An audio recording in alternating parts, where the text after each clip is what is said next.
bagaimana yang terjadi di Indonesia pemilu kemarin, apakah sudah dirancang sedemikian rupa itu menuju kemana nih, ke otokrasi atau ke demokrasi? Mereka punya cara membaca Indonesia yang berbeda karena mereka hidup berdampingan dengan sistem yang sudah clear. Kalau katanya Martinez Alier itu, Belanda ini negara yang sudah post material. Jadi satu, kebebasan sipil yang menyusut, kedua check and balances yang tidak ada, yang ketiga ruang partisipasi itu ditutup. Kalau salah satu hal yang paling bermasalah di Indonesia dalam sistem demokrasi kita sebenarnya ada di partai politik, dan karena undang-undangnya saja sudah bertahun-tahun nggak pernah diganti. Dan salah satu cara memajukan bangsa kita adalah dengan setiap orang itu punya pendidikan yang sama.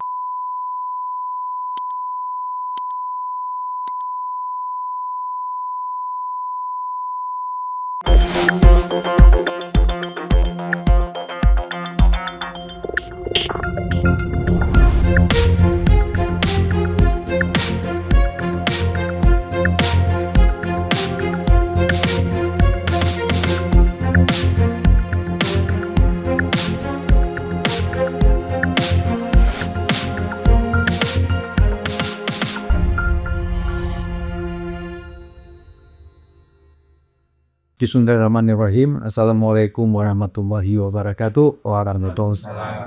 Salam sejahtera buat kita semua. Salam juga untuk seluruh para penonton Unpacking Indonesia. Jumpa lagi dengan saya dari Belanda yang sudah lama sebenarnya tidak mengudara di Jakarta selama saya berada di Belanda. Ya. Nah, saya malam ini sudah dini hari ya, pukul berapa sekarang? Hampir jam 3, 15 menit lagi masuk waktu subuh di waktu Belanda ya, waktu Amsterdam. Nah, sebenarnya kami tadi ngobrol ini rame-rame, tetapi sebagian karena ada tugas-tugas besok pagi, akhirnya mereka pulang duluan. Dan kita berkumpul ini dalam rangka tunda hajatan, itu bukan mengantar ya, kangen-kangenan sebenarnya ya, dengan Hanif ya. Itu Hanif alumni UI ya, Fakultas Hukum UI yang kemudian melanjutkan studi di Utrecht, kebetulan sudah selesai. Besok pagi akan kembali ke Indonesia ya. Oleh karena itu kami kumpul-kumpul rame-rame teman-teman mahasiswa. Hanif juga pernah menjadi ketua PPI Utrecht. Nah, kemudian sekarang jabatan Hanif digantikan oleh Rozi. Iya, Pak. Ya, oleh Rozi sebagai PPI Utrecht. Nah, ini di sebelah kanannya, di sebelahnya Hanif ini Sofa Patia. Iya. Pakai Q ya. Iya. Sofa Patia yang juga sedang sedang studi di Utrecht juga ya. Saya di University of Amsterdam. Nah, University of Amsterdam ini beda-beda macam-macam ya. Nah, kemudian yang spiritual belakangan. Dan lalu Rozi Ya, dari Utrecht juga, ya, dari Utrecht juga, ambil studi hukum juga ya. Iya, hukum. Kemudian ada Nina Sialu. Ini ada nyurim satu orang Batak. Tapi sudah lama tinggal di Bekasi ya. Guru kita Nina juga di Utrecht ya. Di Utrecht juga. Ada Hening Sukma juga dari Utrecht. Ya. Sebelumnya di UI ya, Fakultas Hukum UI ya. Iya. Nina juga Nina dari Trisakti ya. Nah, kemudian ada ini tokoh spiritual kita, yaitu Saudara Sofyan dari Brawijaya ya. S1 saya UIN, S2 saya di Muhammadiyah ya. Malang. Ya, Muhammadiyah Malang, sekarang menetap Di Utrecht. Di Utrecht bersama istri ya. Ada juga yang lain sebenarnya, Brian ini tidak masuk di dalam kamera. Lalu kita punya produser. Ya. Produser kita adalah Pak Ahmad Safi Kamil. juga dari tinggal di Amsterdam. Kami sekarang berkumpul di rumah Pak Syafi'i ini. Rumah Pak Syafi'i ini sering dikunjungi oleh tokoh-tokoh Indonesia. Pak Mahfud MD pernah nginap di sini. Cak Nun pernah nginap di sini. Gus apa lagi itu? Banyak sekali. Setahu saya tokoh-tokoh Ulil Absar ya pernah ke sini nginap di sini. Banyak tokoh-tokoh Indonesia itu berkunjung ke rumah Pak Syafi'i ini karena rumahnya ini terbuka. Orangnya ini kan betul-betul menerima dan terbuka kepada siapapun tanpa melihat aliran politik dan massa. Jadi dia bebas. Mau lihat latar belakangan NU, mau Wahabi, mau Muhammadiyah, mau Persis, mau apa silakan aja gabung di sini. Jadi dia bebas lintas mazhab ya. Ya, bukan tidak bermazhab, lintas mazhab. Baik, mungkin saya mulai dari Hanif dulu ya. Bagaimana Hanif kesan studi di Belanda ini? Berapa tahun ya? Saya 1,5 tahun saya. Bagaimana pengalaman studi di sini? Luar biasa gitu. Jadi membuka horizon, membuka cakrawala dan juga membuka yang pasti akses Pak, yang tidak mungkin belum dinikmatin teman-teman di Indonesia ya. Sistem kuliahnya betul ya. Terus ahli dari berbagai bidang kan di sini interdisipliner ya Pak. Nah di Utra itu ya saya ngomong teknologi dan hukum, ada ahli teknologinya, ahli hukumnya, bahkan ahli psikologinya, psikologi behavior biasanya.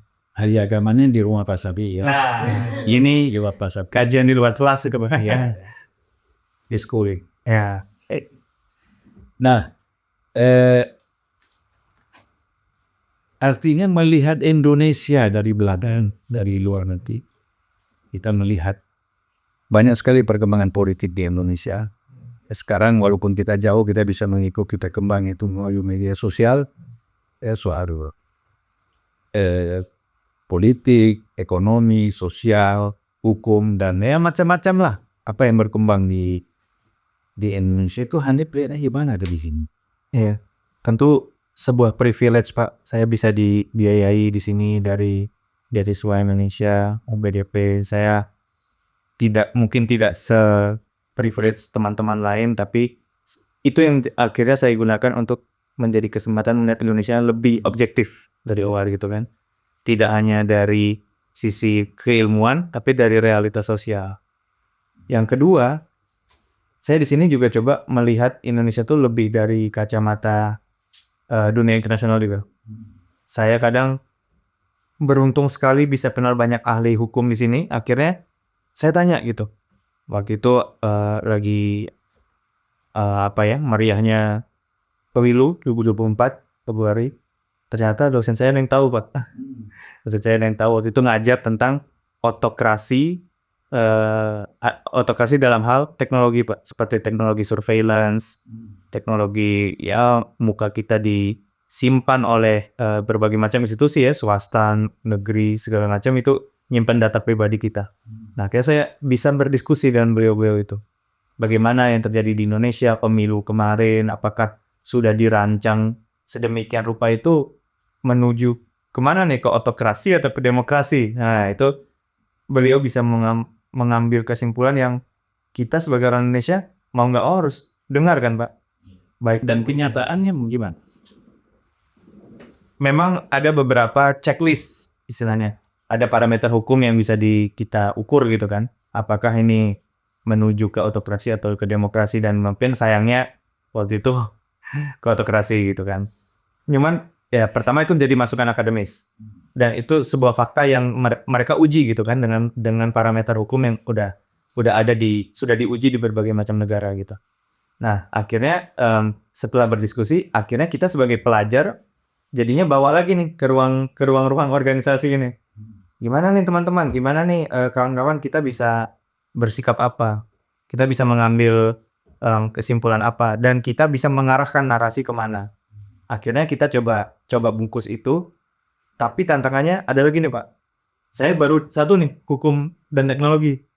Belum nanti ketemu teman yang belajar geoscience, Mungkin di sini kebanyakan hukum ya. Tapi nanti ada yang dari geoscience seperti apa, ada yang dari water management Pak seperti apa. Nah, itu yang akhirnya jadi sekali lagi jadi privilege, tapi jadi tools juga bagi kita ngelihat Indonesia gitu. Ilmunya berbagai macam gitu, ya kan?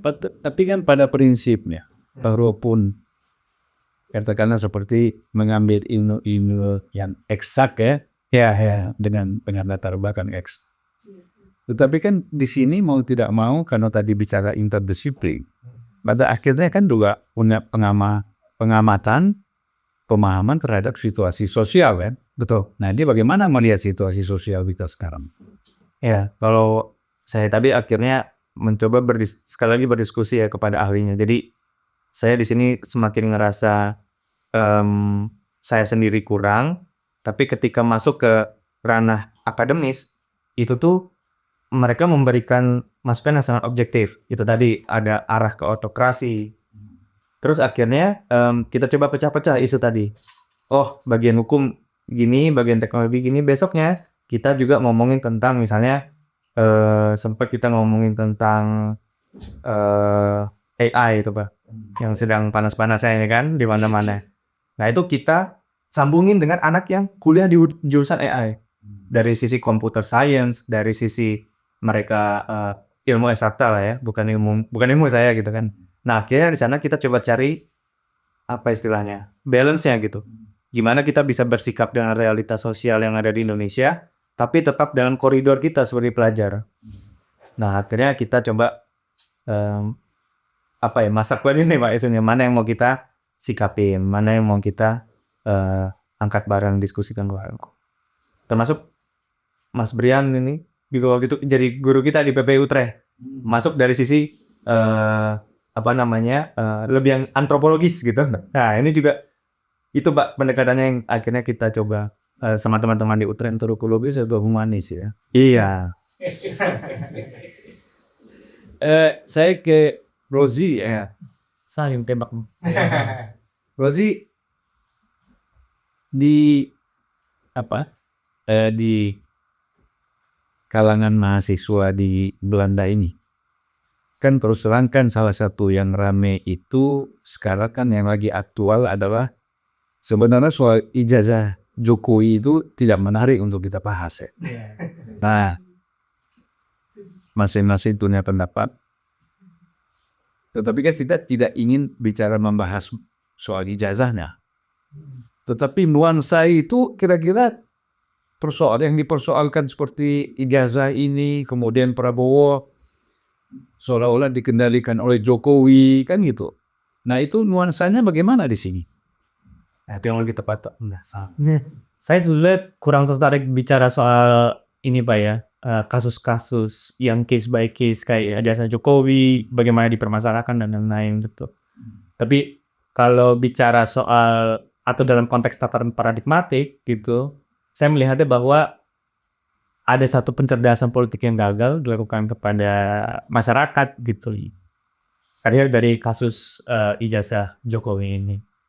Nah, tapi saya mau coba tarik ke dalam satu framework berpikir dan melihat yang framework analisis yang lebih luas begitu, bahwa sebetulnya ada satu fenomena penting yang harus di-highlight sama masyarakat kita. Soal pendidikan demokrasi, soal macam-macam Pak. Jadi beberapa waktu yang lalu saya sama seperti Hanif gitu, ada satu kuliah yang menurut saya membuat saya merasa sangat privilege ada di sini gitu. Saya dapat satu mata kuliah yang sangat esensial bagi saya, namanya Transformative and Abusive Constitutional Lawmaking. Dan itu sangat-sangat kontekstual kalau kita bahasakan di Indonesia. Saya nulis paper soal Jokowi, tapi saya potret dalam kacamata bukan hanya autocratic legalismnya yang sebagaimana kita sudah debatkan secara akademik dan politik bahkan, tapi juga bicara soal bagaimana dia menjadi satu pemimpin yang semi otoriter, tapi juga dibalut ke dalam nuansa populis. Jadi populis atau otoritarianisme. Jadi itu terjadi di Bukele, terjadi di terjadi di berbagai macam negara gitu ya. Fenomenanya itu muncul, gerakan kanan menguasai, dan akhirnya itu pun terjadi di Indonesia, penggunaan sosial media, TikTok, dan lain-lain. Jadi saya merasa bahwa ada satu fenomena perang narasi yang luar biasa, berlomba-lomba untuk mengeluarkan satu narasi populis, bisa kontekstualisasi ke ijazah palsu juga.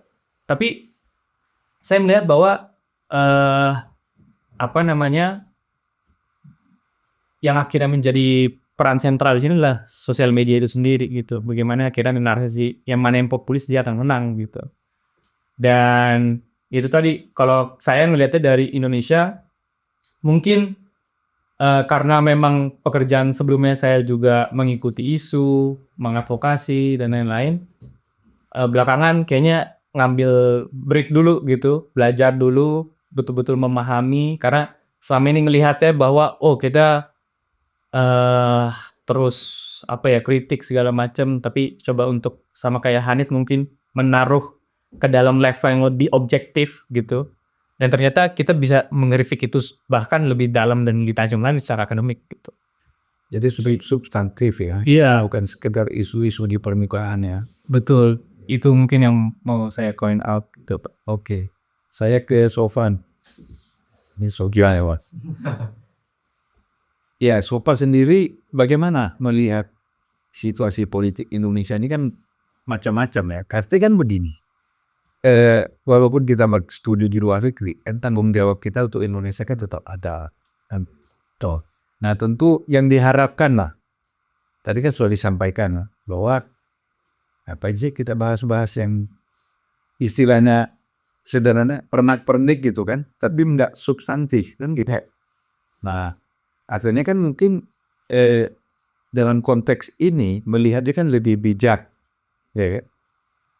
Dalam membaca situasi politik di Indonesia ya. Kita tidak terjebak dengan isu-isu media sosial kan, apapun bentuk media sosial itu, tapi kan lebih mengkaji dari segi prinsip-prinsip kebenaran kan. Nah, Sopa sendiri bagaimana melihat situasi ini?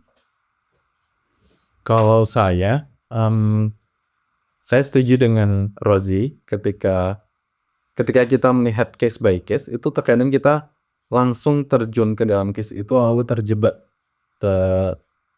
ke dalam perdebatan yang ada di dalamnya. Ketika kita sudah mulai terbawa emosi, lalu kita menelan informasi yang serba berhamburan di mana-mana, karena sosial media sekarang membuat kita akses informasi begitu mudah, lalu informasi itu datang dari mana-mana, dan verifikasi itu sangat susah kita lakukan. Dan ketika kita sudah terbawa emosi dan juga terjun ke dalam perdebatan, akhirnya kita terkadang lupa dengan hal yang lebih esensial. Sebenarnya ketika kita terjun ke dalam isu itu, peran kita apa di situ? Apakah kita itu hanya menjadi objek yang masyarakat yang hanya ingin dialihkan fokusnya, dan energi kita pada akhirnya terbawa ke hal-hal yang tidak esensial dan tidak berdampak secara serius terhadap kehidupan kita? Atau sebenarnya kita bisa memberi jarak ketika ada isu tertentu? Dan saya lihat beberapa teman-teman di sosial media juga sudah mulai bijak dalam hal ini. Dalam artian mereka mulai sadar sebelum ada satu isu yang sekarang rame. Sebelum kita masuk ke isu itu, coba kita pertimbangkan lebih dahulu. Sebenarnya isu sekitarnya yang lebih urgent untuk kita tanggapi itu apa? Dan apa yang bisa kita tanggap? Karena energi kita kan serba terbatas ya sekarang. Atensi kita di sosial media bisa terbagi kemana-mana. Ketika kita salah memilih isu, ketika kita salah menyalurkan energi kita ke isu tertentu, ya kita malah justru menghabiskan waktu dan juga tenaga kita untuk hal-hal yang kurang bermanfaat. Jadi saya kira kesadaran itu sudah mulai terbentuk, dan harapannya semakin banyak orang yang bisa mempunyai kesadaran yang sama. Mungkin seperti itu harapannya ya. Saya ke Nina deh. Ya kan, karena kita udah menjelang pagi nih. Kan, ya kan menjelang subuh ya. Nina bagaimana? Nina ini kalau subuh dia bisa tidur, kita semua ya. Karena dia non-muslim. Silakan Nina. Sialuhu. Boru sialuhu huru istimewa. Jadi tadi kan sudah dijelaskan dan kira-kira sudah bisa menangkap dari 3 pembicara yang tadi, yang dari Hane, kemudian Rosie dan Sofa. Nah tentu mungkin Nina punya pandangan lain melihat persoalan situasi kita di Indonesia, karena sebenarnya masalah ijazah Jokowi itu sudah selesai ketika Jokowi melaporkan orang-orang yang meragukan itu dan menuntut dia memasukkan itu sudah masuk ke ranah hukum, sudah dilaporkan ke polisi gitu. Dan beberapa dari yang menfitnah ini atau yang menyatakan ini palsu kan sudah ada rasa takut juga nih kalau sudah masuk ke ranah hukum kan. Kalau ternyata Jokowi, kalau saya yakin sih Jokowi pasti punya ijazah, nggak mungkin nggak punya. Dan sebenarnya kan begini, ngapain sih dipersoalkan soal ijazah? Kan itu S1 tidak menjadi syarat seseorang untuk menjadi presiden. Megawati nggak ada S1-nya. Gus Dur nggak ada S1-nya. Itu tidak menjadi syarat. Syaratnya adalah lulus SMA. Dan yang dipersoalkannya apa? Kalaupun palsu maksudnya. Kalaupun gitu.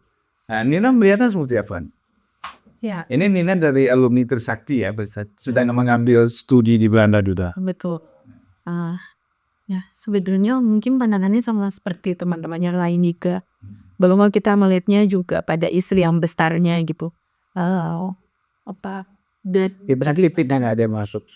dari di mana kita sebagai mahasiswa tuh apalagi kita sekarang ada di Indonesia, kita ada di luar, kita sebagai mahasiswa misalnya lihat isu-isu yang ada terjadi saat ini di Indonesia. Saya sepakat sama teman-teman kita semua ini punya privilege untuk bisa studi keluar. Jadi kita bisa juga buat ngelihat gimana keilmuan kita masing-masing, keilmuan yang kita punya itu melihat isu yang ada di Indonesia. Jadi saya rasa sebenarnya sama semua pandangan saya sama seperti teman-teman yang lain. Sungguh satu privilege buat kita sebagai mahasiswa bisa memahami Indonesia dari keilmuan kita dari yang kita dapat selama kita perkuliahan di sini. Ya, oke, terima kasih. Nah, sekarang hening, supa. Ya kan hening terus dong. Siapa? Saya ada beberapa poin.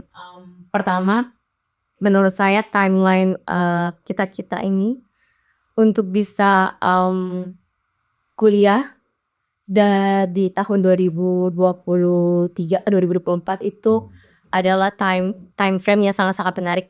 Ada kemarin kita bisa ngelewatin pemilu dari sini. Jadi kita ngelihat Ikut yang bros juga nggak sih? ikut saya bahkan kemarin jadi anggota KPPS lainnya Pak. Ngebuat siapa? Boleh. Rahasia Pak. Nomor 4. Jadi itu menarik banget. Nah dari kita awal kuliah kita sudah banyak mendengar berita tentang pemilu. Bukan gimana ya, dengan nuansa yang berbeda karena kita sedang berada di luar Indonesia gitu. Untuk itu saya tidak bisa pungkiri bahwa sebenarnya sosmed itu adalah sumber utama saya dalam mencari berita kemarin itu Pak, karena Dengan selektivitas ya. nah betul. Jadi despite apapun yang ada di sosmed, tidak bisa saya pungkiri kalau sosmed itu sendiri menjadi sumber utama untuk saya mendapatkan berita terkini, utama itu tentang politik Indonesia. Nah, tapi disitulah sebagai mahasiswa kita tidak hanya dituntut untuk kritis pada di dalam ruang kelas saja, tapi juga ya dalam bersosmed, bermedia sosial seperti itu. Ya jadi saya rasa beberapa setahun atau 2 tahun belakang ini melihat dinamika politik Indonesia dengan nuansa yang berbeda dan dari perspektif yang berbeda pula, karena hasil diskusinya saya bisa admit kalau saya berada dalam bubble chat dalam suatu gelembung yang berbeda gitu Pak, dengan diskusi-diskusi yang sebelumnya saya pernah rasakan seperti itu. Ya, saya sebelum ke Mas Sofian, balik dulu ke sini. Nah, Gimana? Tentu kan kita setiap pemilu presiden terpilih. Dan kita punya harapan untuk Indonesia ke depan itu seperti apa. Tentu kita tidak bisa meniadakan atau melupakan masa lalu. Itu sebagai pengalaman, kan itu. Tetapi kan kita harus menuju ke depan. Kalau kita terus bicara masa lalu nih, kapan kita selesainya, kan gitu. Gak bisa nanti lari ke Orde Baru, lari ke SBY, lari ke Gus Dur, lari ke Megawati, lagi kemudian Jokowi, kan gitu. Nah, tapi kan harapan kita ke depan ini, apa sih harapan kita kepada Presiden Prabowo ini, Bung Ani? saya ingin sedikit lebih jujur nih Pak. Ya, apa-apa. Saya udah nggak berharap sih Pak sebenarnya. Saya udah nggak berharap dengan rezim, tapi saya lebih berharap ke kita ini, ke teman-teman, ke guru-guru besar kita di kampus-kampus di Indonesia, ke koalisi masyarakat sipil, ke masyarakat kecil. Saya malah ke Indonesia pengen belajar lagi Pak, ketemu dengan nelayan, ketemu dengan pedagang kecil, ketemu dengan tukang becak, siapapun itu. Saya malah mau belajar lagi dari mereka, karena di sini saya udah nggak cukup juga, tapi ya lumayan banyak. Berarti sama dengan Prabowo dong. Prabowo juga butuh mereka itu. Ya mungkin Pak Prabowo punya metode yang sama Pak belajarnya gitu. Tapi di samping itu, jadi kenapa saya tidak mau berharap, karena ya kita sebagai masyarakat Indonesia mungkin lebih sering lupa Pak daripada berharap. Lebih sering lupa kalau apa yang kita punya di 65, 98 dan segala macam itu sebenarnya belum tuntas betul gitu kan. Cuman kalau dari diri saya pribadi, saya ingat kata-kata salah satu filsuf ini juga yang sering disampaikan Bang Herta nih, Antonio Gramsci dari Itali. Dia bilang kita nggak perlu berharap, bahkan katanya saya sangat desperate terhadap realitas sosial yang ada, tapi saya berpengharapan besar pada usaha saya. Nah akhirnya ya kembali lagi ke diri sendiri, bagaimana kita bisa membungkus ini menjadi lebih kembali ke hal-hal luhur yang kita percaya. Ya semangat, kalau dalam bingkai keindonesiaan pasti kembali ke semangat Pancasila, ke UUD 45 dan segala macam. Dan terakhir mungkin sedikit membungkus lagi, ya akhirnya berkumpul dengan orang-orang yang like-minded, yang punya harapan sama, cara berpikir sama. Mungkin itu selemah-lemahnya harapan yang bisa saya lakukan Pak, yang bisa saya langitkan juga. Nah mungkin dilanjutkan oleh Mas Sofian. Akhirnya ke sana gitu Pak. Proses berpikir saya begitu ya. Mas Sofian. Mas Sofian ini kan dia kritikus juga, ya, tapi seorang yang kadang-kadang bisa memberikan solusi juga. Sering Pak, saya kadang datang ke dia. Iya. Kalau di NU dia sudah disuruh kiai. Cak Sofian nih. Nah, Mas Sofian melihat ya bahwa ada harapan apa yang kita inginkan dari pemerintahan Prabowo ini? Ya, bebas saja. Jadi gini Pak. Kalau duduk di bawah tenang nggak? Apa itu lah kawan Pak? Terima kasih Mas Zufan sebelumnya. Ini nggak kebayang saya dengan viewers Mas Zufan yang sangat banyak. Semoga bisa beresonansi energi-energi di sini. Sebenarnya ke posisi saya di sini sebagai pekerja. Saya pekerja, saya buruh di satu warehouse ya. Kemudian saya juga beradaptasi dengan berkomunikasi dengan teman-teman pelajar di sini. Jadi saya juga mengikuti proses pemilu di sini. Saya panwas ini KPPS juga ya. Jadi dinamika politik, kemudian cara orang Indonesia di sini memandang Indonesia dari sini, dari Belanda ini juga cukup dalam, cukup dekat. Ada beberapa hal ya. Yang pertama, ketika saya bertemu dengan para pelajar, kemudian para pekerja baik yang terdokumentasi maupun yang undocumented, itu mereka punya cara membaca Indonesia yang berbeda nanti. Mereka punya cara membaca Indonesia yang berbeda karena mereka hidup berdampingan dengan sistem yang sudah clear. Kalau katanya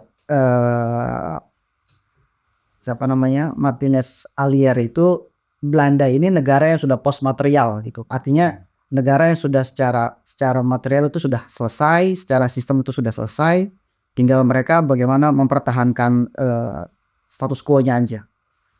Mereka punya cara pandang yang berbeda. Masyarakat Indonesia di sini melihat Indonesia hari ini. Misalkan kalau dari kayak saya loh, yang pekerja di sini, melihat apa yang terjadi di Indonesia hari ini, khususnya di kepemimpinan Pak Prabowo, itu banyak signifikannya.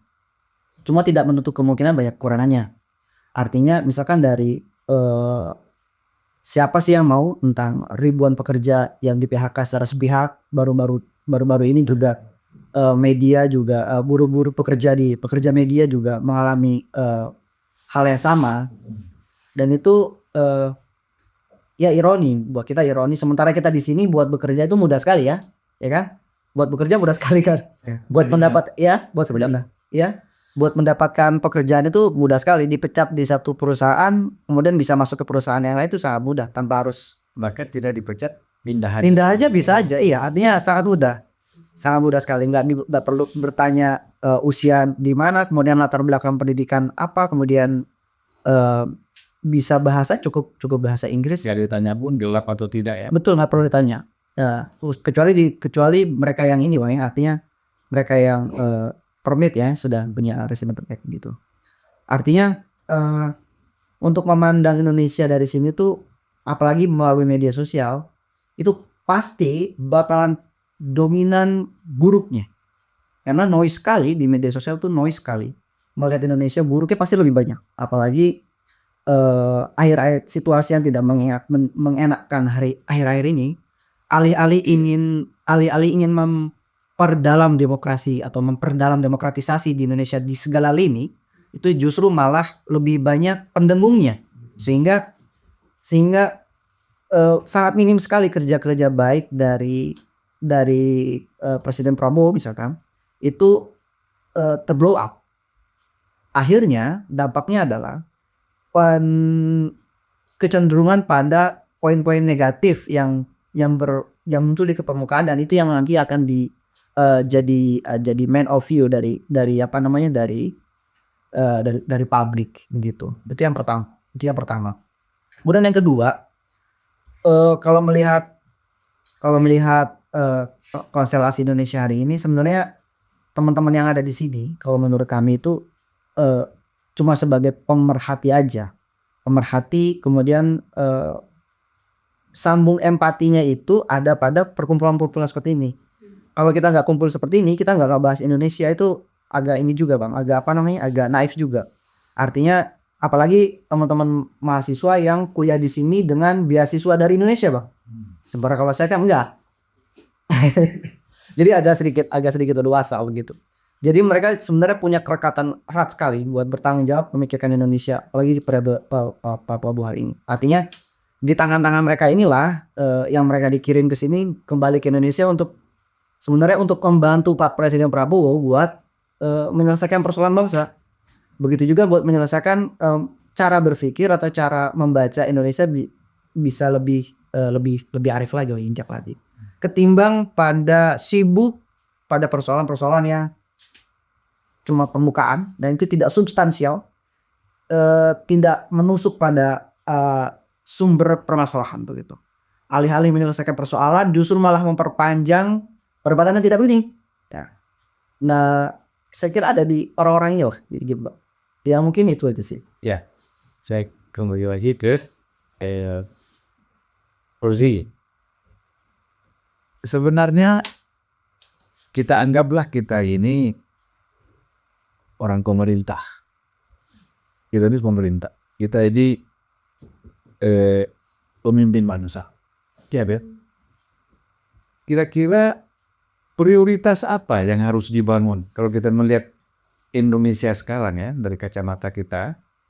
Lalu apa sih prioritas yang perlu dibangun? Berat nih Pak pertanyaannya. Saya bingung sendiri jawabnya nanti. Karena terlalu banyak prioritas dan Gak kan setiap negara itu kan ada maka kita harus prioritas. Misalnya gini, wah ini banyak korupsi ya, maka kita prioritaskan hukum kita harus diperbaiki ya kan, benar-benarnya atau apa lagi. Atau soal demokrasi misalnya. Berarti kan tentu soal partai politik, soal DPR-nya harus kita ini. Nah itu misalnya gitu ya. Kira-kira prioritas kita di mana nih? saya nyambung sama apa yang tadi di awal saya jawab ke Bapak gitu. Jadi kalau melihat fenomena demokrasi, ada satu fenomena soal demokrasi backsliding itu. Jadi pembalikan demokrasi, dan itu menurut saya jadi satu PR utama gitu di samping PR-PR lainnya yang tentu banyak dan menumpuk. Juga ada PR ekonomi, ada pendidikan, ada kesehatan yang juga sama esensial dan sama urgennya untuk ditangani gitu. Tapi dalam konteks demokrasi sendiri, saya coba melihat bahwa kita belajar dari pemilu, kita belajar dari fenomena beberapa tahun terakhir, ada satu kemunduran demokrasi yang signifikan misalnya, yang ada di zaman Jokowi kemudian diteruskan oleh rezim pemerintahan Prabowo saat ini. Karena kan memang satu tagline besarnya soal keberlanjutan itu tadi. Nah, saya melihatnya sih sebetulnya satu PR-nya adalah di konsolidasi elit yang terus menguat ini dan pelemahan terhadap masyarakat sipil. Nah, itu jadi salah satu fenomena yang paling penting untuk disoroti. Jadi ketika misalnya aparatur pengawas ini dilemahkan, bahkan secara formal gitu, lembaga-lembaga dalam kepuasan lain, misalnya di yudikatif ada pelemahan terhadap Mahkamah Agung, Mahkamah Konstitusi, bahkan kita melihat misalnya oposisi formal di DPR-nya pun sekarang juga praktis tidak ada gitu, bahkan ya kan, siapa di sekarang oposisi nggak ada gitu. PDIP? Saya nggak bisa bilang itu oposisi sebetulnya karena tidak punya stance yang clear juga untuk mengkritik beberapa secara clear gitu ya kebijakan-kebijakan di pun bahkan Bu Puan Maharani sebagai ketua DPR juga bahkan melakukan statement secara terbuka bahwa dia akan mendukung pemerintahan Prabowo yang sedang berlangsung saat ini gitu. Jadi tidak ada satu mekanisme check and balances yang adequate, nggak ada memadai gitu ya bagi sistem demokrasi yang ada. Jadi satu, kebebasan sipil yang menyusut, kedua check and balances yang nggak ada, yang ketiga ruang partisipasi itu ditutup gitu. Jadi belakangan kita lihat di revisi undang-undang TNI, di revisi yang misalnya dimulai, jadi peaknya itu di tahun 2020 ketika pengesahan undang-undang Cipta Kerja, kemudian dilanjutkan pola-pola legislasi buruk itu dilanjutkan, tidak ada partisipasi publik, akuntabilitas yang nggak ada, transparansi yang kemudian juga dinihilkan gitu. Jadi banyak sekali proses-proses yang menciderai prinsip-prinsip negara demokratis itu. Jadi itu yang utama. Kalau di field career tentu pendidikan sudah pasti gitu. Jadi makanya tadi saya mau jawab juga, kalau misalnya sekarang orang lagi, jadi banyak newsroom sekarang tuh lagi dihiasi sama ijazah palsunya Presiden Jokowi, mantan presiden. Ya daripada ketimbang itu lebih baik kita bicara hal-hal yang substansial gitu. Misalnya program mercusuar Presiden Prabowo, gimana perspektif anak muda gitu melihat MBG misalnya, ya kan? Saya misalnya kita juga punya apa ya, point of view yang menarik misalnya. Gimana misalnya di satu sisi program makan siang bergratis itu dalam kajian dan perspektif hak asasi manusia itu adalah bagian kewajiban negara untuk fulfill right to food, accessibility to food gitu kan. Jadi yang namanya anak-anak dia harus punya akses terhadap makanan secara murah, bahkan secara gratis ketika negara itu punya itu. Itu program yang bagus gitu. Sebetulnya secara idealnya. Tapi kan kalau misalnya kita melihat dari praktik di lapangan, ada yang keracunan, dan itu hanya dilihat misalnya baru-baru ini Pak Presiden Prabowo bilang bahwa 99,sekian% berhasil karena hanya sekian yang keracunan. Menempatkan variabel hanya sekian yang keracunan itu konsep berpikiran keliru total tuh gitu kan. Jadi ya fokus aja menjalankan program ini dengan menyasar sesuai dengan target, sesuai dengan visinya, kemudian diukur gitu. Tapi jangan juga menihilkan ada praktik-praktik di lapangan yang akhirnya menempatkan anak-anak yang seharusnya mendapatkan akses terhadap makan bergizi itu akhirnya di rumah sakit, keracunan segala macam. Gitu justru ketika negara bercita-cita untuk melakukan pemenuhan terhadap hak asasi manusia, tapi di satu sisi dia melakukan pelanggaran terhadap hak asasi manusia dengan akhirnya memberikan makanan yang beracun itu. Akhirnya, jadi ada hak yang terlanggar gitu. Jadi semacam apa ya? Jadi saya mau bicara dalam tataran yang begitu tuh justru, bukan hal-hal yang non substansial tadi. Ya mungkin itu Pak. Ya. Sopa gimana Sopa? Oh, artinya kan begini. Sebenarnya kalau kita bicara tadi dari segi demokrasi kan, untuk menyatakan satu negara itu demokratis, itu kan ada pemilu. Kemudian penyelenggara pemilu ada.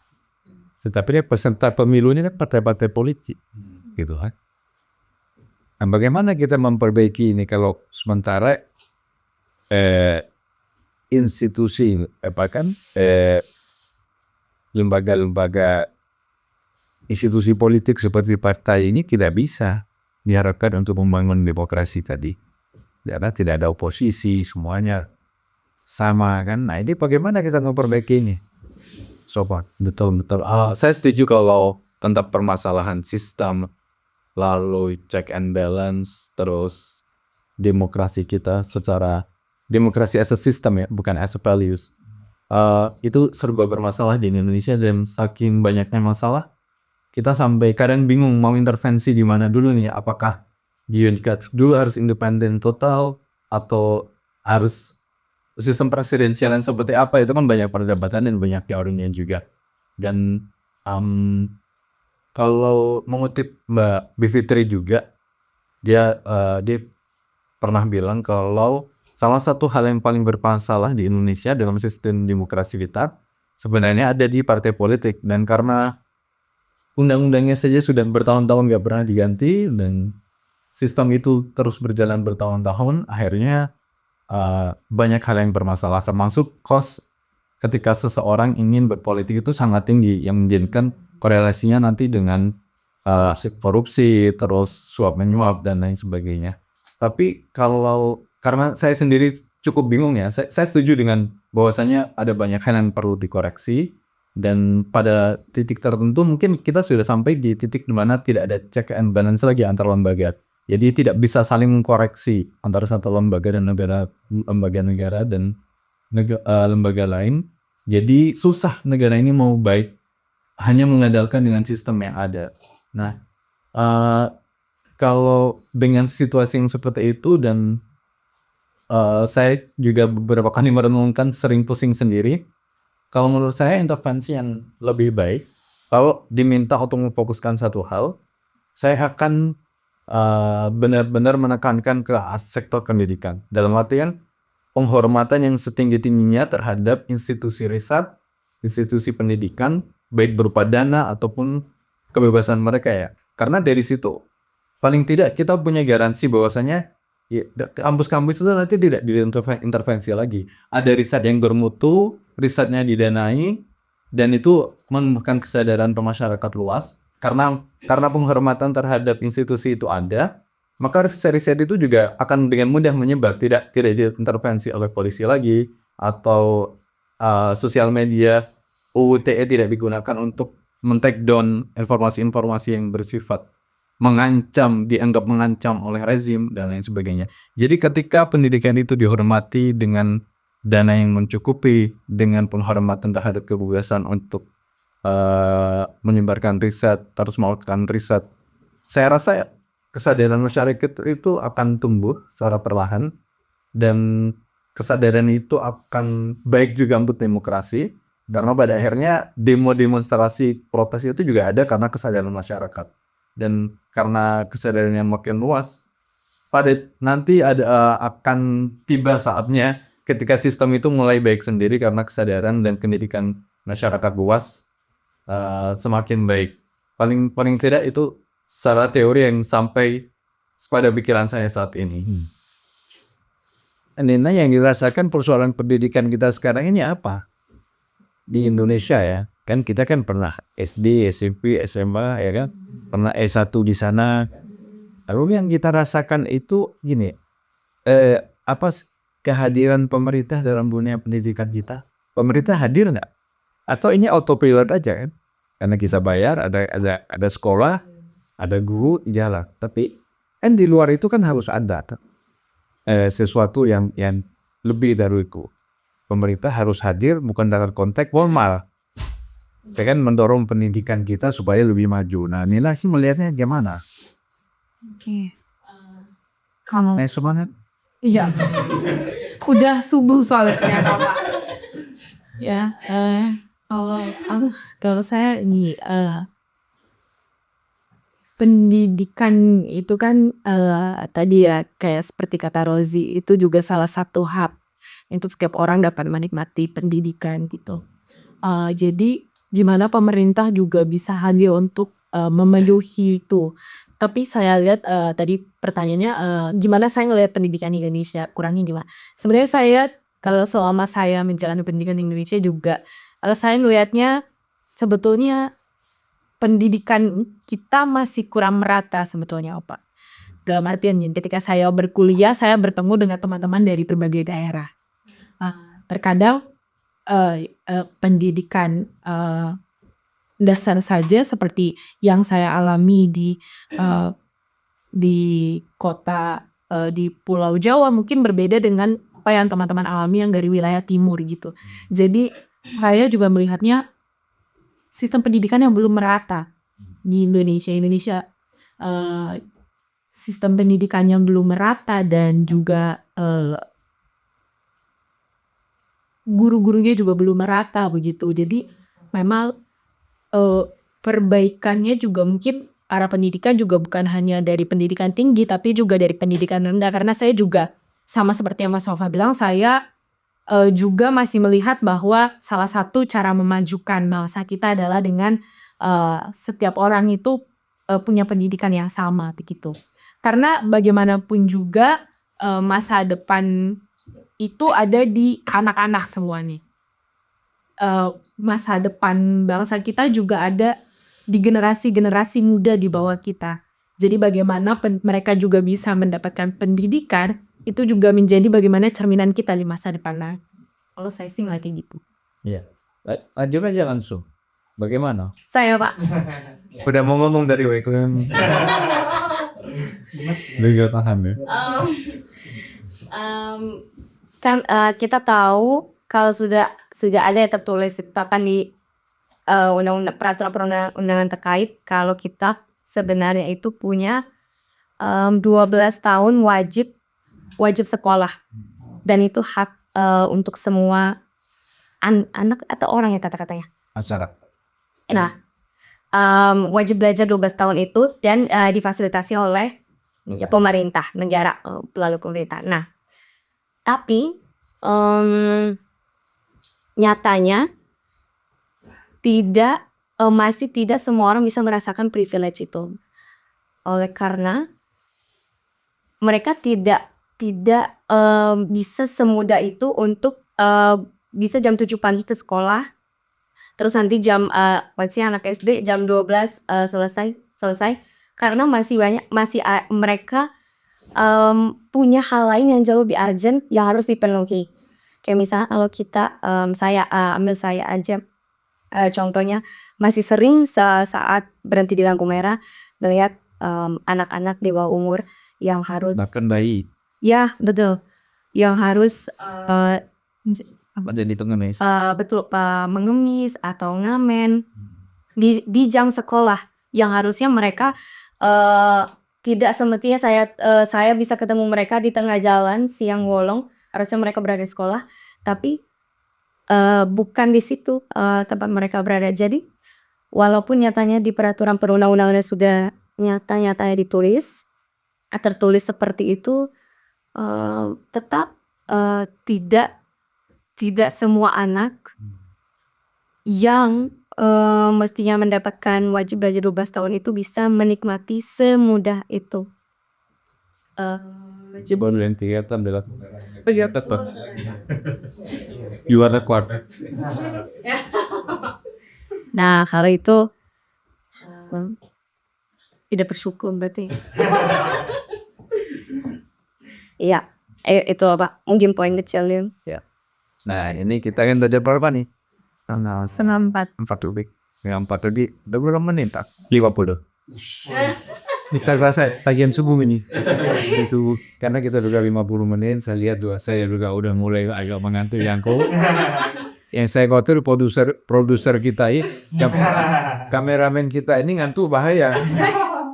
Ya, kameranya mati, kita ngomong terus. Nggak rekam kan? Saya langsung aja masuk ke closing statement masing-masing ya. Jadi masing-masing silakan bicara closing statementnya apa dari pembicaraan tadi, dan luar pembicaraan masih ada yang dilihat, yang diamati. Ya kan, chat pada Mas Sofia. Dari pembahasan dari Rozi sampai ke Hanif, ada satu benang merah yang bisa kita ambil sebenarnya, Pak. Ada 3 institusi dalam pendekatan institusional itu yang bisa kita benahi.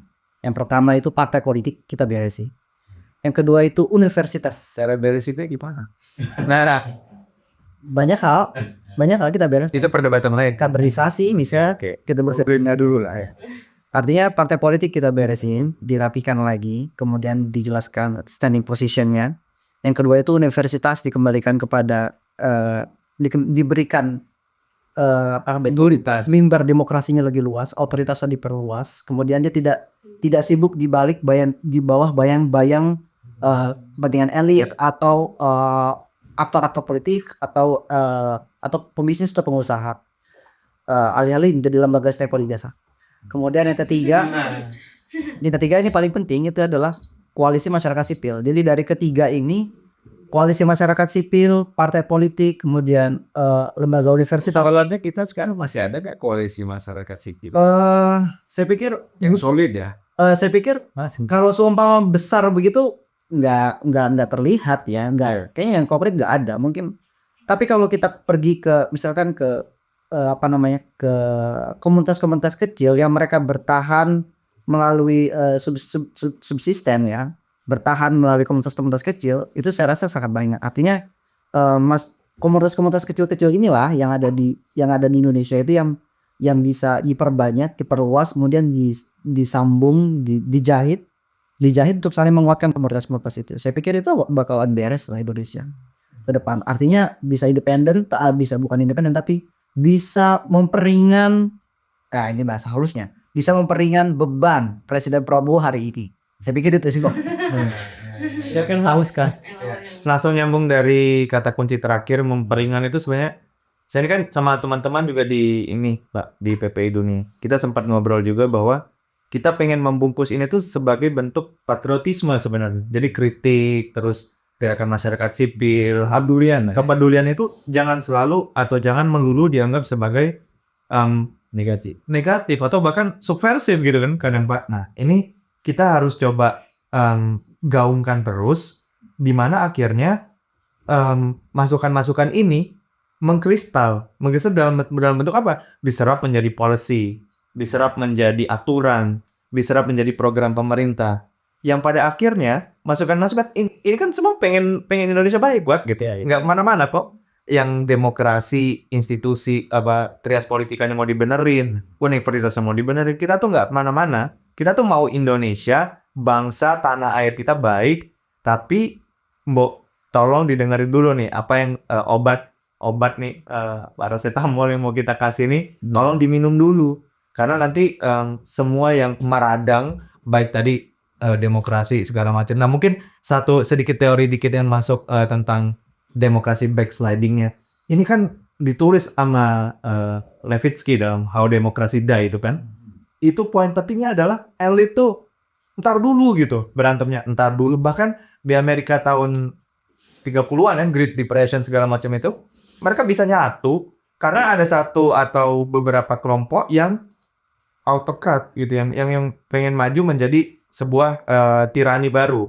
Akhirnya elit-elit ini nyatu bareng, mau konservatif, mau liberal segala macam. Mereka nyatu, demokrasi kita nih mau diberangus. Kedepannya bukan demokrasinya yang diberangus, kita yang diberangus. Nah, akhirnya kesadaran itu menyatu, terinstitusionalisasi. Tadi kalau kata meminjam kata Mas Sofyan, akhirnya apa? Demokrasinya yang diselamatin, tiraninya nggak jadi. Akhirnya bipartisan tetap jalan.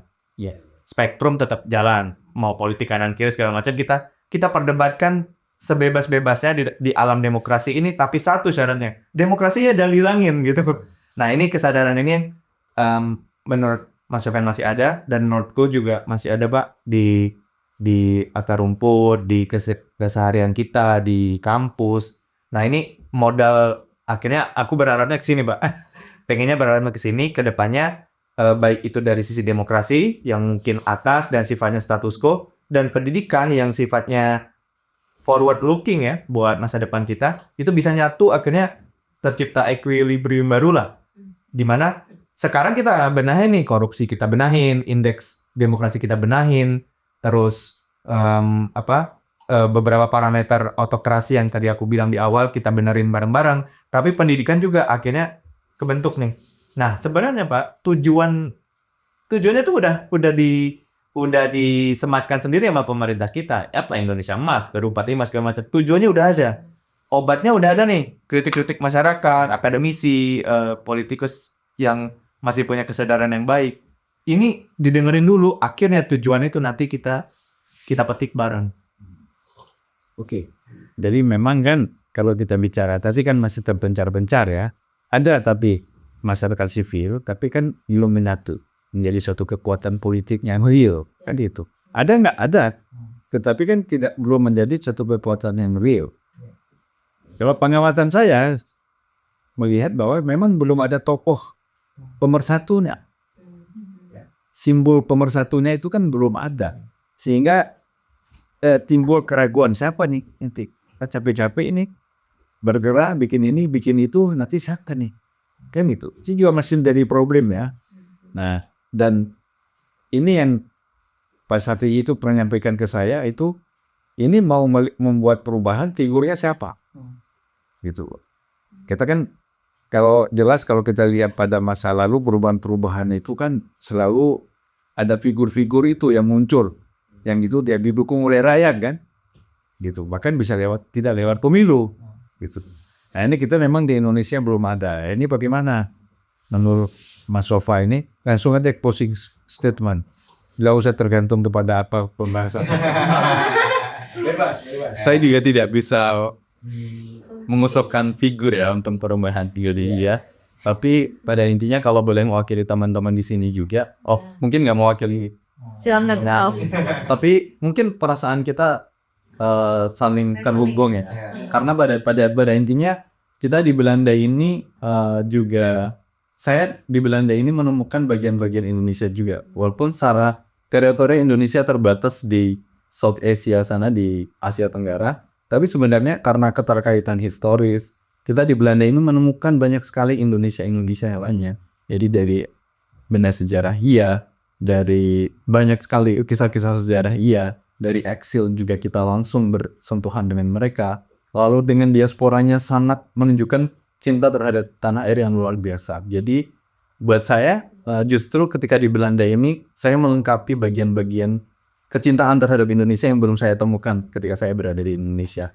Jadi benar kata teman-teman tadi, semua bentuk kritik, semua bentuk masukan itu sebenarnya bentuk patriotisme dan kecintaan kita terhadap Indonesia yang bagaimanapun kita berharap itu bisa diterima juga dan bisa diterima dengan baik dan juga dianggap sebagai sebuah dianggap sebagai sebuah energi yang perlu disatukan bersama ketika kita memimpikan Indonesia yang lebih baik di masa depan. Langsung aja closing statementnya. Roji, Oh saya Pak. Saya udah ngantuk saya Pak. Iya ada sedikit aja ya. Saya sih sebetulnya kalau menyambung tadi hampir sama, saya nggak punya harapan apa-apa Pak. Karena biasa kalau kita berharap tuh berekspektasi tinggi, tapi dijatuhkan tuh agak sakit gitu kan katanya. Cuma nggak apa-apa. Orang selalu hidup kadang dari harapan. Jadi saya mau mungkin Kita mau berharap. iya, tetap mau berharap saya lah. Saya tetap mau berharap. Yang pertama, saya berharap tadi kalau Bapak bilang yang penting masa depan gitu, kita bisa melupakan masa lalu. Saya agak terbalik gitu kan, kalau misalnya tapi jadi pedoman kita ya. pedoman ya. Tapi saya mau bilang kita nggak bisa membangun masa depan atas dosa-dosa di masa lalu. Jadi kontras sekali. iya, ya kan? Kita tidak bisa terus membangun fondasi rumah, ya kan, untuk masa depan kita, tapi di bawah masih ada darah-darah korban misalnya. Jadi saya berharap ada satu penuntasan pelanggaran HAM secara berkeadilan, kelulusan sejarah, pemberian kompensasi bagi korban secara berkeadilan, jaminan tidak berulangan di masa mendatang. Jadi saya mau melihat dan memotret dalam perspektif hak asasi manusia. Yang kedua, sama seperti teman-teman yang lain, bahwa ruang partisipasi itu bisa dibuka secara luas. Itu kita bisa bicara soal apapun, berdiskusi soal apapun, berdebat soal apapun, soal permasalahan bangsa, dan jangan sampai ada satu pihak dalam hal ini penguasa yang mengklaim kebenaran secara mutlak. Itu berbahaya sekali gitu. Dan yang ketiga, saya berharap ada proses demokratisasi. Itu banyak. Dan yang terakhir, jadi demokratisasi itu bisa lewat pemilu, bisa pembenahan sistem partai politik tadi yang seperti Mas Sofyan bilang. Jadi banyak hal gitu. Tapi jangan jadi saya mau titip pesan pada elit gitu, atau yang sedang berkuasa hari ini, jangan juga terus mengecilkan harapan-harapan kita yang muda ini gitu, ya kan? Karena kita ini sekolah juga sama berjuang gitu, pun pada akhirnya yang berkuasa adalah anaknya siapa, anaknya X gitu, anaknya Pak Jokowi gitu. Udah kali itu. Itu enggak ya gitu. Saya ingat kata-kata Mas Syafi'i, kita capek-capek belajar di sini kalah sama Gibran. Ya. Tapi kalau nikah terus. Wanita kenapa? Enggak, tapi intinya itu loh. Saya cuma berharap bahwa ada satu sistem yang dibangun secara fair dan berkeadilan, kesempatan yang sama gitu. Semua orang bisa menyimbangkan ide gagasan, berdialektis secara bebas, dan itu impian saya soal Indonesia masa depan gitu. Negara-negara yang kita duduki sekarang ini juga punya beban sebetulnya. Karena jelas iya kan. Soal fenomena-fenomena global poverty, soal ketimpangan akses yang tadi kita bahas, Belanda juga punya tanggung jawab. Sorry. Ini sebagai fakta aja Pak. Jadi kita ini bayar 10 kali lipat dibandingkan warga EU. Gitu. Jadi itu untuk sekolah di sini. Jadi kalau Bisa gratis ya. betul, mereka udah gratis untuk wisatuan. Jadi kalau mereka misalnya tuition fee-nya untuk master misalnya mereka sekitar di angka 2.000 euro, kita itu bisa sampai 20 ribuan euro. Jadi 10 kali lipat. Itu nggak fair gitu. Nah, kayaknya baik dalam tataran yang paling kecil sampai dalam tataran global harus dibangun satu keadilan, konsep keadilan itu harus diterjemahkan. Ya salah satu lewat pendidikan. Ya, terima kasih. Kalau ada silakan. Boleh. Nina dulu. Silakan Nina. Yang saya kayaknya tapi kita udah pada ngantuk semua ya, jadi singkat aja sebenarnya. Soalnya semua teman-temannya udah banyak ngomong harapan dan maksudnya udah posting statementnya sudah bagus semua, dan saya rasa benar kata Sopa juga, kita semua punya keterikat kayak Resonansi. iya yang sama gitu, dan maksudnya kayak kita sama-sama datang ke sini dalam hati kita masing-masing juga kita datang ke sini untuk setidaknya bisa sedikit membawa perubahan bagi Indonesia, karena kita semua sama-sama punya harapan Indonesia yang lebih baik ke depannya. Silakan. Yang tadi teman-teman udah pada jelasin panjang lebar untuk closing statementnya dengan filosofis yang kelar banyak. Enggak. Nah, saya bakal berusaha simple aja dan konkret. Kita perlu sadar dalam menjalani hari-hari kita tuh selalu take one step at a time. Nah, menurut saya kita bisa juga ngelihat hal ini, kalau mau lihat sedikit lebih simpel ya, bukan maksud mau mengecilkan hal-hal yang besarnya, tapi kita masing-masing yang merasa korban dari rezim, dimanapun kita berada, kita sebenarnya bisa ngelakuin banyak hal kecil. Dan apapun hal kecil itu yang kita upayakan untuk yang terbaik untuk tanah air, itulah yang perlu kita lakukan one step at a time. Jadi saya percaya bahwa semua orang dimanapun berada, apapun status dan profesinya, bisa ngelakuin any little things. Tapi itu Every little things. itu privilege di sini Pak. Kita setiap hari bisa one step at a time gitu. Kalau di Indonesia kan bangun pagi udah macet apa segala macam, berjuangnya banyak gitu kan. Dan jadi ya benar tapi kata Aning, jadi pelan-pelan tapi ternyata entar pas ngelihat 10-20 tahun lagi udah berubah gitu ya. Kayak mungkin. Amin, hopefully. Amin. Ini nggak berubah mungkin parah ya. Tapi kan sebenarnya gini, untuk mengatasi kemacetan, kita lihat kalau di Indonesia itu, di Jakarta khususnya, kalau liburan anak sekolah tuh jangan tidak macet. Oh, ya kan? Lebat udah.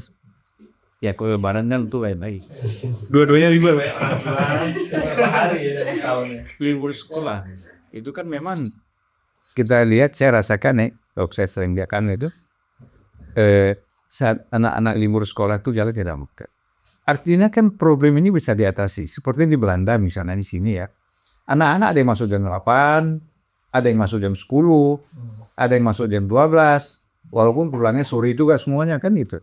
Itu kan bisa diatur seperti itu sebenarnya kan. Nah itu nggak susah itu sebenarnya ngatur itu. Sekolah mana, wilayah mana misalnya yang dia masuk jam sekian, nanti kan tinggal di rolling aja.